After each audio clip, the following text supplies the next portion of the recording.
Hello guys, അങ്ങനെ രാവിലെ മുതലുള്ള ബിഗ് ബോസ് ഹൗസിലെ അപ്ഡേഷൻസ് ആണ് ഞാൻ തരാൻ പോകുന്നത്. രാവിലെ ഞാൻ വന്ന് ടി വി ഓൺ ചെയ്ത് നോക്കിയപ്പോൾ ഞാൻ എല്ലാ പ്രാവശ്യവും നോക്കുമ്പോൾ ആദ്യമൊക്കെ ഇപ്പോൾ ഈ ഒരു വീക്ക് തൊട്ട് ഫാമിലി റൗണ്ട് കഴിഞ്ഞതിന് ശേഷം മുൻഭാഗത്ത് ഈ ഗാർഡൻ ഏരിയയിൽ ആദില, നൂറ, അതുപോലെ തന്നെ ചിലപ്പോൾ ലക്ഷ്മി ഉണ്ടാവും. പിന്നെ അനീഷാണ് എപ്പോഴും സാധാരണഗതിയിൽ അതിന് മുന്നായിട്ടുണ്ടാകുന്നത്. ഈ 60 ദിവസവും നമ്മൾ അതാണ് കണ്ടുകൊണ്ടിരിക്കുന്നത്. ഞാനെന്നില്ല, മിക്കവാറും എല്ലാ ആൾക്കാരും രാവിലെ 6 മണി മുതൽ അനീഷിനെ മാത്രമേ കാണാറുള്ളൂ. കാരണം രാവിലെ തന്നെ അനീഷ് എഴുന്നേറ്റ് കുളിച്ച് വൃത്തിയായിട്ട് ഫ്രണ്ടിൽ വന്ന് നിൽക്കും പാട്ട് കേൾക്കാൻ വേണ്ടിയിട്ട്. പക്ഷേ ഈ ഫാമിലി വീക്ക് കഴിഞ്ഞതിന് ശേഷം ഇത്രയും ആൾക്കാരും കൂടി ഉണ്ടാവും. പിന്നെ ഷാനവാസൊക്കെ നടക്കുന്നതായിരിക്കും കാണുന്നത്. പക്ഷേ ഇതിപ്പോൾ നമുക്ക് കാണാൻ കഴിയണ ഇന്നിപ്പോൾ കണ്ട കാര്യം, ഇന്നത്തെ ഒരു ദിവസത്തിൻ്റെ പ്രത്യേകത പറഞ്ഞാൽ ആദ്യമായിട്ടാണ് അനീഷ് സുപ്രഭാതം എന്ന് പറഞ്ഞാൽ പാട്ടിൽ ഡാൻസ് കളിക്കാതെയും സുപ്രഭാതം പറയാതെയും ഇരിക്കുന്നത്. ഈ 64-ാമത്തെ ദിവസമാണ് ഇന്ന്. 64-ാമത്തെ ഈ ദിവസത്തെ എപ്പിസോഡ് നിങ്ങൾ നോക്കിയാൽ അറിയാം. നിങ്ങൾക്ക് വൈകുന്നേരം രാത്രിയിൽ കാണുമ്പോൾ അറിയാം, അനീഷ് ഇന്ന് ഡാൻസ് കളിച്ചിട്ടില്ല, സുപ്രഭാതം പറഞ്ഞിട്ടില്ല. അതിൻ്റെ റീസൺ എന്ന് പറഞ്ഞാൽ രാവിലെ ഈ ആദിലയും നൂറയും വന്ന സമയത്ത് അനീഷ് ഇങ്ങനെ വളരെ വളരെ സോഷ്യലായിട്ട് ചോദിച്ചു, അപ്പം ഞാൻ വിളിക്കുമ്പോഴേ നിങ്ങൾക്ക് വരാനായിട്ട് ബുദ്ധിമുട്ടുള്ളല്ലേ, അപ്പോൾ ഇപ്പോൾ രാവിലെ എഴുന്നേൽക്കുന്നുണ്ടല്ലോ, അപ്പം എന്നെ ഇറിറ്റേറ്റ് ചെയ്യാൻ വേണ്ടിയിട്ടാണ് നിങ്ങളെ ഞാൻ വിളിക്കുമ്പോൾ ഉണരാത്തത്. കാരണം രാവിലെ പാത്രം കഴുകാൻ വിളിക്കുമ്പോൾ വരില്ല, കിച്ചണിൽ വർക്ക് ചെയ്യാൻ വിളിക്കുമ്പോൾ വരത്തില്ല, തൂക്കണമെങ്കിൽ വിളിച്ചാൽ വരത്തില്ല, എപ്പോഴും ബെഡിൽ തന്നെ മൂടി പുതച്ച് കിടക്കുകയാണ് ഇവർ ആദിലയും നൂറയും ചെയ്യുന്നത്. ഇത് പറഞ്ഞതോടുകൂടി ആദിലയ്ക്കും നൂറയ്ക്കും കുരുപൊട്ടി. ഉടനെ തന്നെ മറ്റേതാണ് മറിച്ചേതാണെന്ന് പറഞ്ഞ് ഞങ്ങൾ എഴുന്നേൽക്കുന്നതിന് നിങ്ങൾക്ക് എന്താണ് എന്നൊക്കെ പറഞ്ഞിട്ട് ഭയങ്കരമായിട്ട് ഷൗട്ട് ചെയ്ത് ഭയങ്കരമായിട്ട് മോശമായിട്ട് പറയാൻ തുടങ്ങി. അപ്പോഴത്തേക്കും നമ്മുടെ ഷാനവാസിക്ക, പുള്ളിക്ക് ഇതിനകത്ത് ഇടപെടേണ്ട ഒരു കാര്യമില്ല. പുള്ളി വന്ന് ചോദിച്ച ഡയലോഗ് എന്ന് പറഞ്ഞാൽ, എൻ്റെ പിള്ളേരെ പറയുന്നോടാ എന്ന് ചോദിച്ചിട്ട്, നീ എന്തിനാണ് എൻ്റെ പിള്ളേരെ പറയുന്നത്? അപ്പോൾ എൻ്റെ പിള്ളേരെ എന്ന് പറയേണ്ട കാര്യമില്ലല്ലോ, ഷാനവാസ് കളിക്കാൻ വന്നതാണ്. അതുപോലെ തന്നെ ആദില നൂറെ ഒറ്റ കണ്ടസ്റ്റൻ്റായിട്ട് പാർട്ണറായിട്ട് വന്നതാണ്, ദമ്പതികളായിട്ട് വന്നതാണ്. അവരെ പിരിപ്പിച്ചത് ബിഗ് ബോസ് ആണ്, വേറെ ആരുമല്ല. എന്നിട്ട് അവരിപ്പോഴും ഒരുമിച്ച് തന്നെ കളിക്കുന്നു, ഒരുമിച്ച് ഡിസിഷൻ എടുക്കുന്നു, ഒരുമിച്ച് ഉറങ്ങുന്നു, ഒരുമിച്ച് എല്ലാ കാര്യവും ചെയ്യുന്നു, ഒരുമിച്ച് തീരുമാനങ്ങൾ പറയുന്നു, രണ്ടുപേരുടെ ഒരുമിച്ച് പ്ലാൻ ചെയ്ത് ഓരോരുത്തരുടെ പേര് പറയുന്നു. ഇവർ രണ്ടുപേരും പരസ്പരം അങ്ങോട്ടും ഇങ്ങോട്ടും ക്യാപ്റ്റൻസിയിലായാലും എല്ലാത്തിനും നോമിനേറ്റ് ചെയ്യുന്നു. അപ്പോൾ അങ്ങനെയുള്ള സിറ്റുവേഷനിൽ എൻ്റെ പിള്ളേരെ പറയുന്നത് വെച്ചാൽ അതാണ് ഒരു സംസാരം. അതിനുശേഷം അനൂഷ് പറഞ്ഞത്, കൊളാബ്, നിങ്ങൾക്ക് ഈ പ്രോഡക്റ്റ്സ് ഒക്കെ കിട്ടുന്നത് കൊളാബ് ചെയ്തിട്ടാണല്ലോ, അപ്പോൾ നിങ്ങൾ ഇതെല്ലാവരെയും അറിയിച്ചിട്ടാണോ വന്നത്? നിങ്ങൾ ഈ ബിഗ് ബോസ് ഹൗസിൽ വരുന്ന കാര്യം എല്ലാവർക്കും അറിയാമായിരുന്നോ? അപ്പോൾ ഈ ആൾക്കാരെയൊക്കെ ഇങ്ങനെ സാധനങ്ങൾ, ബ്യൂട്ടി പ്രോഡക്റ്റ്സ് എല്ലാം ആൾക്കാർ തരുവാണെങ്കിൽ നിങ്ങളിങ്ങനെ പോകണമെന്ന് അറിഞ്ഞിട്ടായിരിക്കുമല്ലോ ഈ ഡ്രസ്സും ബ്യൂട്ടി പ്രോഡക്റ്റ്സ് ഒക്കെ തരുന്നത്.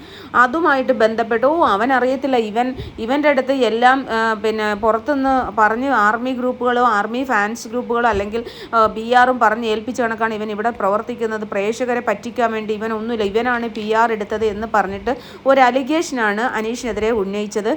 അനീഷിൻ്റെ പ്രോപ്പർട്ടി വസ്തുക്കൾ വിറ്റിട്ട് ആ സമയത്തൊക്കെ എല്ലാവരും ഉറങ്ങുവാണ്, ഇവർ ഇത്രയും പേരേ ഉള്ളൂ. അപ്പം അത് ലക്ഷ്മി അത് പറഞ്ഞു കൊടുക്കാൻ ശ്രമിക്കുന്നുണ്ട്. അതല്ല അനീഷ്, ഈ കൊളാബ് എന്ന് പറയുന്നത് നമുക്ക് തരുന്നതാണ്, അപ്പോൾ അത് PR-ഉമായിട്ട് ബന്ധമൊന്നുമില്ല. അപ്പോൾ പറഞ്ഞു അത് ഓക്കെ അല്ല, ഞാൻ ഇതാണ് ചോദിച്ചതെന്ന് പറഞ്ഞു. അത് അപ്പോഴത്തേക്ക് നൂറ് പറഞ്ഞു, അയാൾക്കൊന്നും അറിയത്തില്ല, അയാൾ പൊട്ടത്തരമാണ് പറയുന്നത്, അയാൾ അങ്ങനെയാണ് ഇങ്ങനെയാണ് പറഞ്ഞാൽ നൂറായിക്കാണ് ഭയങ്കരമായിട്ട് കുരു പൊട്ടുന്നത്. നൂറായിക്കും ആദിലേക്കും അതിൻ്റെ കൂടെ ഷാനവാസും കൂടി ചേർന്ന് വളരെ വളരെ മോശമായിട്ട് ഇത് ചെയ്തതിന് ശേഷം പറയുന്ന PR കൊടുത്തു. ഇയാളുടെ 2 ഏക്കർ പുരയിടം നിലം അങ്ങാണ്ട് പാടം അങ്ങാണ്ട് വിറ്റിട്ട് ഇയാൾ PR കൊടുത്തിരിക്കുകയാണ് എന്നുള്ള രീതിയിൽ അവർ മോശമായൊരു അലിഗേഷൻ പറഞ്ഞു.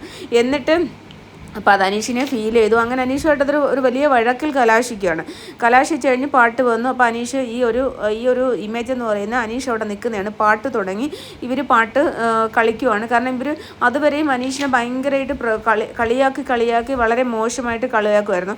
അതിൻ്റെ ഇടയ്ക്ക് പറഞ്ഞ ഒരു ഡയലോഗ്, ഇത് എന്തുകൊണ്ടാണ് അനീഷ് ഇത് ചെയ്യാഞ്ഞതെന്ന് പറഞ്ഞു കഴിഞ്ഞാൽ അവർ പറഞ്ഞു, അപ്പോൾ അനീഷിൻ്റെ അടുത്ത് അനുമോളുടെ ഫാമിലി അമ്മ പറഞ്ഞിട്ടുണ്ടായിരുന്നു അനീഷിൻ്റെ ആർമി അനുമോളെ പുറത്ത് ഡീഗ്രേഡ് ചെയ്യുന്നുവെന്ന്. അതിൻ്റെ ഒരു സത്യാവസ്ഥ ഞാനിപ്പം ഒരു വീഡിയോ ആയിട്ട് വിവി ഹിയറിൻ്റെ ഒരു വീഡിയോ ഞാൻ കേട്ട് അനീഷിൻ്റെ ബ്രദർ സംസാരിക്കുന്നതായിട്ട്.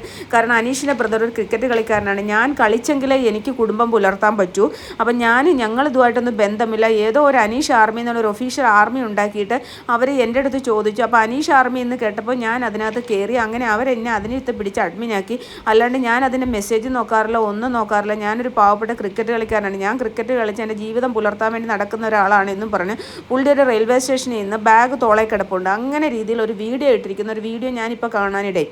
അപ്പോൾ നമ്മൾ ഈ പുറത്ത് ആർമിയും മറ്റുള്ളവരും അടിക്കുന്നത് നമ്മൾ വീട്ടിനുള്ളിൽ പോയി പറയേണ്ട കാര്യമില്ല. അനുമോൾ നല്ല വൃത്തി, ഞാൻ അനുമോളിനെ സപ്പോർട്ട് ചെയ്യുന്ന ഒരാളാണ്. അനുമോളെ എനിക്ക് എപ്പോഴും ഇഷ്ടമാണ്. ഞാൻ അനുമോൾ ഉള്ളപ്പോൾ അനുമോളായാലും അനീഷ ആയാലും അതെനിക്ക് ഷാനവാസിക്കായാലും ഞാൻ 3 പേരെ ഒരേപോലെ സപ്പോർട്ട് ചെയ്യുന്ന ഒരു വ്യക്തി എന്ന നിലയിൽ എനിക്കിത് കേട്ടപ്പോൾ ഭയങ്കര വിഷമമായി. കാരണം നമ്മൾ അകത്തിരിക്കുന്ന ഒരു കണ്ടസ്റ്റൻറ്റ് ഇതൊന്നും അറിയാൻ പറ്റില്ല. അവർ പുറത്ത് അവരെക്കുറിച്ച് മറ്റുള്ളവർ എന്ത് ചെയ്യുന്നു എന്നൊന്നും അവർക്കറിയാൻ പറ്റില്ല. ഒരു ഗ്രൂപ്പ് ഉണ്ടാക്കി കഴിഞ്ഞാൽ അതിനകത്ത് പല ആൾക്കാരും നുഴഞ്ഞ് കയറിയിട്ട് മറ്റുള്ളവരെ ഡീൽ എന്ന് പറഞ്ഞാൽ അനീഷിൻ്റെ വോട്ട് കുറയ്ക്കാൻ, അല്ല അനീഷിനെ മോശക്കാരനാക്കാൻ വേണ്ടിയിട്ട് ചെയ്യുന്ന കുറേ ആൾക്കാരുണ്ട്. അപ്പം നമ്മൾ എപ്പോഴും ഒരു ആർമിയോ അവർ തമ്മിലടിക്കട്ടെ, നമ്മൾ ഇതിനകത്ത് ഫാമിലി ഇതിനകത്ത് ഇടപെടാൻ പാടില്ല എന്നുള്ളതാണ്. ഇതുകൊണ്ട് എന്തുകൊണ്ടാണ് അനീഷിൻ്റെ അനിയൻ വന്ന് പറഞ്ഞതെന്ന് പറഞ്ഞാൽ നമ്മുടെ അനുമോളുടെ ചേച്ചി വന്നിട്ട് സംസാരിച്ചിട്ടുണ്ടായിരുന്നു അനീഷിൻ്റെ ആർമി ഇങ്ങനെ മോശമായിട്ട് ഡീഗ്രേഡ് ചെയ്യുന്നുവെന്ന്. അപ്പോൾ അതിനെതിരെ അവർ നടപടി സ്വീകരിക്കുന്നു. പക്ഷേ അനീഷിൻ്റെ അനിയൻ ഇത് വ്യക്തമായിട്ട് ഇന്ന് പറഞ്ഞിട്ടുണ്ട്. ഞാനത് അറിഞ്ഞപ്പോൾ തന്നെ അവരെ കൊണ്ട് അവർ അവിടുത്തെ അഡ്മിനുമായിട്ട് അവിടെ ഇപ്പോൾ ഉള്ള അഡ്മിൻസ് അതെല്ലാം റിമൂവ് ചെയ്ത് ഈ ഇങ്ങനെ വീഡിയോ ഇട്ട ആൾക്കാരെ പുറത്താക്കിയിട്ടുണ്ട് എന്നൊക്കെ പുള്ളി ക്ലാരിഫൈ ചെയ്യുന്നുണ്ട്. പക്ഷേ ഞങ്ങളെ ദൈവത്തെ ഓർത്ത് എന്നെയും അനീഷിൻ്റെ അനിയനായ എന്നെയും കുടുംബത്തെയും ഇതിലേക്ക് വലിച്ചിഴക്കരുത്. ഞങ്ങൾ ജീവിക്കാൻ വേണ്ടിയിട്ട് ഞാൻ ക്രിക്കറ്റ് കളിയായിട്ട് നടക്കുന്ന ഒരാളാണ് എന്നും പറഞ്ഞ് വളരെ നിസ്സഹായനായിട്ടുള്ള ഒരു നാട്ടിൻപുറത്ത് ഒരു സാധാരണ മനുഷ്യനാണ്. അവരൊക്കെ എന്ന് പറഞ്ഞാൽ വളരെ സാധാരണക്കാരാണ് എനിക്ക് തോന്നിയത്. കാരണം ഞാനൊരു തൃശ്ശൂർക്കാരിയാണ്, എൻ്റെ അച്ഛൻ തൃശ്ശൂർക്കാരനാണ്. അപ്പം നമുക്കറിയാം ആ ഒരു തൃശ്ശൂരിലുള്ള മനുഷ്യന്മാർ അവർ വളരെ എന്താ പറയുക, അവർക്ക് ക്രൂക്കഡായിട്ടൊന്നും ഒരുപാട് ചിന്തിക്കുന്ന ആൾക്കാരല്ല കേട്ടോ. അവർ കുറച്ച് സത്യസന്ധമായിട്ടും അവർ കുറച്ച് നാട്ടിൻപുറത്ത് ഒരു പാവപ്പെട്ട ജീവിതമാണ് അവരൊക്കെ ജീവിക്കുന്നത്. അവർക്കൊന്നും ഒരുപാട് കുടിലതയൊന്നും അറിയത്തില്ല. അപ്പോൾ അങ്ങനെ ഒരു രീതിയാണ് എനിക്ക് ഫീൽ ചെയ്യുന്നത്. അതുകൊണ്ടാണ് എനിക്ക് കൂടുതൽ അനീഷിൻ്റെ ആ സത്യസന്ധതയാണ്. കാരണം എൻ്റെ ഫാദറൊക്കെ അങ്ങനെ ജീവിച്ച ഒരാളായതുകൊണ്ടാണ് എനിക്ക് അങ്ങനെ തോന്നുന്നത്. അപ്പോൾ എന്തായാലും രാവിലെ ഇങ്ങനെ ഒരു സംസാരത്തിന് ശേഷമാണ് അനീഷ് അവിടെ നിൽക്കുന്നത്. അപ്പോൾ ഇതൊന്നും അറിയാതെ പാവം അനുമോൾ ഇങ്ങോട്ട് വരുവാണ്. അനുമോൾ ഇങ്ങോട്ട് വന്ന് ഡാൻസ് കളിച്ചുകൊണ്ടിരുന്നപ്പോൾ അവളും അനുമോളും അനീഷും കൂടിയാണ് എപ്പോഴും ഫ്രണ്ടിൽ നിന്ന് ഡാൻസ് കളിക്കുക. ഈ ഇത്രയും ദിവസം 63 ദിവസം അങ്ങനെ തന്നെയാണ്. അപ്പോൾ അവൾ നോക്കിയപ്പോൾ അനീഷ് അവിടെ നിൽക്കുന്നു. അപ്പോൾ എന്താണ് നിൽക്കുന്നതെന്നുള്ളത് അപ്പം നമ്മുടെ ബിഗ് ബോസ് ക്യാമറയിൽ ഇവൻ നിൽക്കുന്ന ഒരു, കാരണം അവൻ്റെ വീട്ടിൽ അവനോട് അനുമോളുടെ അമ്മ ഇത് വന്ന് പറഞ്ഞ കാര്യം അനുമോൾ അറിഞ്ഞിട്ടില്ല ഈ ആർമി. പക്ഷേ ആദില, നൂറ, ഷാനവാസ് ഇവർ തമ്മിലോട് ഡിസ്കസ് ചെയ്യുവാണ്. അപ്പോൾ അവർക്ക് എനിക്ക് തോന്നുന്നു അനീഷ് വിചാരിച്ചിട്ടുണ്ടാവും അമ്മ എന്തായാലും മോള് പറഞ്ഞിട്ടുണ്ടാവും, അതുകൊണ്ടായിരിക്കും അനുമോൾക്ക് ഈ ദേഷ്യം. യഥാർത്ഥത്തിൽ അനുമോൾ ദേഷ്യപ്പെടുന്നത് എന്താണ്, ആദിലയും നൂറയും കൂടി ഷാനവാസ് ആദിലയ്ക്കും നൂറയ്ക്കും കൂടി കുത്തിക്കൊടുക്കുന്നത് ആദിലയും നൂറയും കേട്ടിട്ട് അനുമോളെടുത്ത് വന്ന് പറഞ്ഞ് അങ്ങനെ അവർ 3 പേരും കൂടി ഒരു ഗ്രൂപ്പ് ആക്കിയിട്ട് അതാണ് ഈ അനീഷിനോട് ദേഷ്യപ്പെടാൻ കാര്യം. അപ്പോൾ പാവം അനുമോൾ അറിയാത്തതുകൊണ്ട് അനുമോൾ ചോദിക്കുന്നത് എന്താ ഇയാൾ ഈ അനീഷേട്ട എന്താ ഇങ്ങനെ നിൽക്കുന്നത് എന്ന് ചോദിക്കുന്ന ഒരു ചോദ്യം ഉണ്ടല്ലോ, അതാണ് ഈ പിക്സ്. എന്താണ് അനീഷേട്ട ഇങ്ങനെ നിൽക്കുന്നത്, എന്താ ഡാൻസ് കളിക്കാൻ വരാത്തത് എന്ന് ചോദിക്കുവാണ്. അപ്പോൾ ആ ഡാൻസ് കളിക്കുന്നവരാരും ഒന്നുമില്ല ഇങ്ങനെ പറയുന്നു. അതിനകത്ത് അക്ബർ അന്തം വിട്ട ഇത് എന്തോ സംഭവം ഒന്നും മനസ്സിലാവുന്നില്ല. എന്താണ് സംഭവിച്ചത്, എന്താണ് കാര്യം എന്ന് ആർക്കും മനസ്സിലാവുന്നില്ല. ഇവർക്ക് എഴുന്നേറ്റ് വന്നവർക്ക് അറിയാവുന്നതെന്ന് പറഞ്ഞു കഴിഞ്ഞാൽ ആദില, നൂറ, ഷാനവാസ്, അതുപോലെ തന്നെ ലക്ഷ്മി അനീഷിനെ അവിടെ സപ്പോർട്ട് ചെയ്യുകയാണ് ചെയ്തത്. അങ്ങനെയല്ല, നിങ്ങൾ എന്തിനാണ് ഇങ്ങനെ വിചാരിക്കുന്നതെന്നൊക്കെ ചോദിച്ചിട്ട് ചെയ്യുന്നുണ്ട്. അപ്പോൾ ഓടിപ്പോയിട്ട് അനുമോൾ വിളിക്കുകയാണ്. അനുമോൾ കയ്യെ പിടിച്ച് വലിക്കുന്നുണ്ട്, വാ അനീഷേട്ടാന്ന്. അനുമോൾ യഥാർത്ഥത്തിൽ ഇതൊന്നും അറിഞ്ഞില്ല, അമ്മ പറഞ്ഞതും അറിഞ്ഞിട്ടില്ല. അപ്പോൾ പറയാം, എന്നിട്ട് അപ്പോൾ അവനെ 2-3 വട്ടം ഇങ്ങനെ വലിച്ചു. കാരണം പാട്ട് നടന്നുകൊണ്ടിരിക്കുകയല്ലേ, ഡാൻസ് കളിക്കുന്നതിൻ്റെ ഇടയ്ക്കാണല്ലോ ഇവർ സ്ഥിരമായിട്ട് കളിക്കുന്നില്ല. പിന്നെ ഇത് തിരിച്ച് അനുമോൾ വന്നിങ്ങ് ഡാൻസ് കളിച്ച്. പക്ഷേ അപ്പോൾ തന്നെ പാട്ട് കഴിഞ്ഞു. കാരണം അവരപ്പോൾ ഒരു മൂഡ് ഔട്ടായി. കാരണം നന്നായിട്ടൊരു ഡാൻസ് കളിക്കുന്ന ഒരു വളരെ രാവിലത്തെ ഒരു വൈബ് എന്ന് പറഞ്ഞാൽ ഭയങ്കര വൈബാണ്. ആ വൈബെന്ന് പറയുമ്പം എല്ലാവരോടും കളിച്ച് ആദ്യം അനീഷാണ് സ്റ്റാർട്ട് ചെയ്തിട്ടേക്കുന്നത്. അപ്പോൾ എല്ലാവരും പിന്നെ ഈ പാട്ട് കേൾക്കുന്നതനുസരിച്ച് ഓരോരുത്തരും ഓടി വരികയാണ് ചെയ്യുന്നത്. അപ്പോൾ ഇന്ന് അനീഷ് ഭയങ്കരമായിട്ട് മൂഡ് ഔട്ടായിട്ട്, അനീഷ് മൂഡ് ഔട്ട് ആവാനുള്ള കാരണം ഇതാണ്, അവൻ ലക്ഷക്കണക്കിന് രൂപ PR കൊടുത്തു, അവൻ്റെ നിലം വിറ്റു എന്ന് പറഞ്ഞ് PR കൊടുത്തു എന്ന് പറയുമ്പോൾ ഒരു വ്യക്തികൾക്ക് മാനസികമായി വിഷമമുണ്ടാവും. അപ്പോൾ അതാണ് അവിടെ സംഭവിച്ചത്. എന്നിട്ട് ഈ പാട്ടൊക്കെ കഴിഞ്ഞതിന് ശേഷം അവൻ ഇന്ന് സുപ്രഭാതവും പറഞ്ഞില്ല, അവൻ ഗുഡ് മോർണിംഗ് പറഞ്ഞില്ല, ഒന്നും പറയാണ്ട് അവൻ അകത്ത് കയറിപ്പോയതിന് ശേഷം അവൻ കുറച്ച് കഴിഞ്ഞപ്പോൾ ബിഗ് ബോസ് ആക്ടിവിറ്റി ഏരിയയിലോട്ട് എല്ലാവരും ഗാർഡൻ ഏരിയയിൽ വരാൻ പറഞ്ഞു, മോർണിംഗ് ആക്ടിവിറ്റി. അപ്പോൾ ഗുഡ് മോർണിംഗ് ഓൾ എന്ന് പറഞ്ഞു, എല്ലാവർക്കും ഗുഡ് മോർണിംഗ് എന്ന് പറഞ്ഞിട്ട്. അപ്പം ഗുഡ് മോർണിംഗ് എല്ലാവരും കേട്ടല്ലോ. അതിനുശേഷം ഇച്ചിരി നേരം 1 നിമിഷം ഉണ്ടായിരുന്നിട്ട് പറഞ്ഞു അനീഷ് സുപ്രഭാതം എന്ന് പറഞ്ഞു. അപ്പോഴത്തേക്ക് അനീഷ് വീണ്ടും ഓണായി. കാരണം അവന് ഭയങ്കര സന്തോഷമായി അവൻ സുപ്രഭാതം പറയുന്നത്. കാരണം അവൻ്റെ സുപ്രഭാതം നമ്മൾ ഓരോ ദിവസവും പാട്ട് കേട്ടിട്ട് അവൻ്റെ ഒരു സുപ്രഭാതം പറഞ്ഞിട്ടാണ് രാവിലെ സ്റ്റാർട്ട് ചെയ്യുന്നത് അല്ലേ. നിങ്ങൾ എപ്പിസോഡ് കാണുന്നവർക്ക് എല്ലാം അറിയാൻ പറ്റും. അപ്പോൾ അങ്ങനെയുള്ള ഒരു ദിവസം അവൻ എന്തുകൊണ്ട് ചെയ്തില്ല? അപ്പോൾ അതെനിക്ക് തോന്നുന്നൊരു പോസിറ്റിവിറ്റി കൊടുക്കാൻ വേണ്ടി ബിഗ് ബോസ് മനഃപൂർവ്വം ചെയ്തതാണ്. അത് കേട്ടപ്പോഴത്തേക്കും നമ്മുടെ നൂറാക്ക് കുരുപൊട്ടി. ഞങ്ങൾക്ക് കുറേ മനസ്സിലാവുന്നുണ്ട് ബിഗ് ബോസ് എന്നൊക്കെ പറഞ്ഞിട്ടുള്ള ഒരു സംസാര രീതികളും ഒക്കെ വന്നു. അപ്പോൾ അത് അവർ തമ്മിൽ സംസാരിച്ച കാര്യങ്ങളാണ്. അതിനുശേഷം ആദില ചെന്ന് പറയുന്നുണ്ട്, നിൻ്റെ അമ്മ ഇങ്ങനെ പറഞ്ഞിട്ടുണ്ട്, പിന്നെ ഒരു ആർമി ഗ്രൂപ്പ് വളരെ ഡീഗ്രേഡ് ചെയ്യുന്നുണ്ട്, നിന്നെ ഡീഗ്രേഡ് ചെയ്യുന്നുണ്ട്. അപ്പോൾ അവൾ ചോദിക്കുന്നു, ആർമി ഗ്രൂപ്പ് ഡീഗ്രേഡ് ചെയ്യുന്നത് അത് ആരുടെ? അത് അനീഷ് ആർമിയാണ്. അനീഷിൻ്റെ ആണോ? അനീഷേട്ടൻ്റെ അയാളുടെ ആർമിയാണോ എന്ന് അനുമോൾ ചോദിക്കുന്നുണ്ട്. അപ്പോഴാണ് അനുമോൾ അറിയുന്നില്ല എന്നുള്ളതാണ് എനിക്ക് ഫീൽ ചെയ്തത്. അനുമോൾ അറിഞ്ഞിട്ടില്ല അനീഷിൻ്റെ ആർമിയാണെന്ന്. അതിനുശേഷം ഒരുങ്ങാനൊക്കെ വരുന്നുണ്ട്.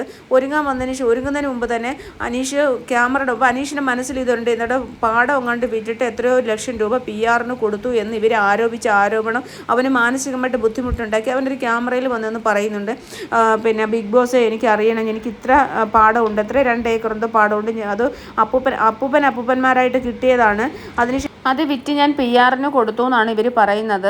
ബിഗ് ബോസ് അതൊന്ന് അന്വേഷിക്കണം, ആരെങ്കിലും ഒരു ടീമിനെ വിട്ടെങ്കിലും അത് അന്വേഷിക്കണം ബിഗ് ബോസ്. അതെനിക്ക് മാനസികമായിട്ട് എനിക്ക് ബുദ്ധിമുട്ടുണ്ടാക്കുന്നു. ഞാൻ എൻ്റെ സാധനങ്ങൾ ഇതൊക്കെ വിൽക്കണമായിരുന്നെങ്കിൽ പണ്ടേ വിൽക്കാമായിരുന്നു, എനിക്കതിൻ്റെ ആവശ്യമില്ലാത്തതുകൊണ്ട് ഞങ്ങളൊക്കെ കൃഷിഭൂമിയൊന്നും വിൽക്കുന്ന ആൾക്കാരല്ല, ഞാൻ അങ്ങനെ ഒരാളിനെ മേൽപ്പിച്ചിട്ടില്ല PR വർക്കിന് എന്നൊക്കെ പറഞ്ഞിട്ട് അനീഷ് വളരെ വിഷമിച്ച് ഇങ്ങനെ ക്യാമറയിൽ പറയുമ്പോൾ ഷാനവാസ് ഓടി വരുവാണ്. അപ്പോൾ ഇത് മാനിപ്പുലേറ്റ് ചെയ്തത് അദ്ദേഹമാണ്. ഷാനവാസിൻ്റെ കളി എന്ന് പറയുന്നത് നമുക്ക് ഇഷ്ടപ്പെട്ട കളിയായിരുന്നു. പക്ഷേ ഈ 2 ആഴ്ചയായിട്ട് ഷാനവാസ് ഭയങ്കരമായിട്ട് എല്ലാവരെയും ഇന്നുണ്ടെ ആദില നൂറയെ മുൻപിൽ വെച്ചുകൊണ്ട് മാനിപ്പുലേറ്റ് ചെയ്യുകയാണ്. അത് വളരെ മോശമായിട്ടുള്ളൊരു പ്രവണതയാണ്. അപ്പോൾ അതാണിപ്പോൾ സംഭവിച്ചുകൊണ്ടിരിക്കുന്നത്. അപ്പോൾ ഷാനവാസ് വന്നിട്ട് അനീഷ് ഇത് പറയുമ്പോൾ അനീഷിനെ ഭയങ്കരമായിട്ട് ഡിസ്ട്രാക്ട് ചെയ്യുകയാണ്. അപ്പം അനീഷ് പറഞ്ഞിട്ട് നിനക്കെന്താ വേണം, ഞാൻ ക്യാമറയിൽ എൻ്റെ കുടുംബത്തിൻ്റെ കാര്യമല്ലേ പറയുന്നത്. അപ്പോൾ അത് ആദിലയും നൂറയും കൂടി ഭയങ്കരമായിട്ട് അവിടെ നിന്ന് അയാൾക്ക് നാണമില്ല, അയാളൊരു നാണമില്ലാത്തവനാണ്, മറ്റേതാണ് മറിച്ചതെന്നൊക്കെ പറഞ്ഞ് നൂറ ഭയങ്കരമായിട്ട് പറയുന്നുണ്ട്. എന്തിനു വേണ്ടിയാണ് എനിക്കറിയത്തില്ല. അപ്പോൾ എന്തായാലും ഷാനവാസ് അനീഷിനെ നെഗറ്റീവ്, എനിക്ക് തോന്നുന്നു ഈ പിള്ളേരെ വെച്ചിട്ട് ഷാനവാസിനറിയാം നമ്പർ 1 നമ്പർ 2 ആണ് അനീഷ്. അപ്പോൾ അനീഷിനെ അതേപോലെ തന്നെ അനുമോൾക്കും അനുമോൾക്കെതിരെയും ഷാനവാസ് കളിക്കുന്നുണ്ട്. 2 പേർക്കെതിരെയും ഷാനവാസ് കളിച്ചുകൊണ്ടിരിക്കുകയാണ്, അനുമോൾക്കും അനീഷിനുമെതിരെ.